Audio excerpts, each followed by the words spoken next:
আলী রাদিয়াল্লাহু আনহু শেষ বয়সে বলছেন, তাকে প্রশ্ন করা হচ্ছে যে আপনার কি কোনো দুঃখ আছে জীবনে?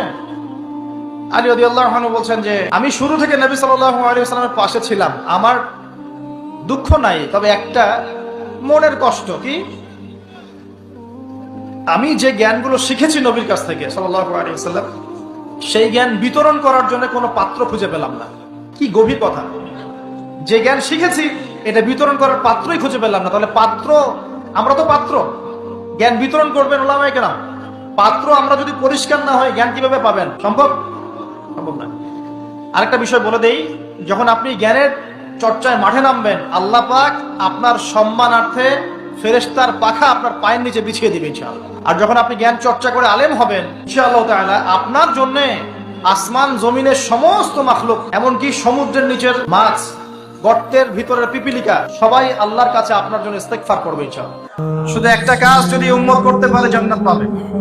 বলে দিব কোনটা? অনেক কাজই আছে কিন্তু স্পেশাল একটা কাজ, একটা। আল্লাহ রাব্বুল আলামিন মেরাজের রাতে তার নবীকে উঠিয়ে নিয়েছিলেন, উঠিয়ে নিয়ে কাছে নিয়ে আসছেন, একদম কাছে, আর যে আরশের কাছাকাছি। নবী সাল্লাল্লাহু আলাইহি ওয়াসাল্লাম বলছেন ওই সময় তার উপর 3টা স্পেশাল ওহী করা হয়েছে। কয়টা? 3টা। একটা হচ্ছে 50 ওয়াক্ত নামাজ। কত ওয়াক্ত? এটা কমতে কমতে কমতে কত ওয়াক্ত হয়েছে?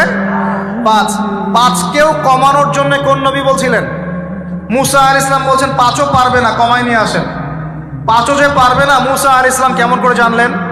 তার উম্মত 2 ওয়াক্ত নামাজ ফরজ। কয় ওয়াক্ত নামাজ ফরজ ছিল? ওই 2 ওয়াক্ত তারা আদায় করতে পারে নাই। এই অভিজ্ঞতা থেকে তিনি বলেছেন যে আপনার উম্মত 5 ওয়াক্ত পারবে না। সত্যি না মিথ্যা কথাটা? আসলেই কি উম্মত 5 ওয়াক্ত নামাজ পড়তে পারছে? আচ্ছা, যাই হোক, আল্লাহ পাক আমাদেরকে পড়ার তৌফিক দান করুন। দ্বিতীয় ওহী হচ্ছে সূরা বাকারার শেষের 3টা আয়াত। কয় আয়াত?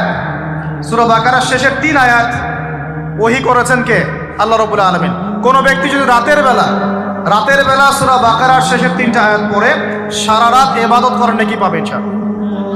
আর 3 নাম্বারটা হচ্ছে স্পেশাল, সেটা হচ্ছে আল্লাহ পাক বলেছেন, হে মুহাম্মদ সাল্লাল্লাহু আলাইহি ওয়াসাল্লাম, বলেন সাল্লাল্লাহু আলাইহি ওয়াসাল্লাম, তোমার উম্মতের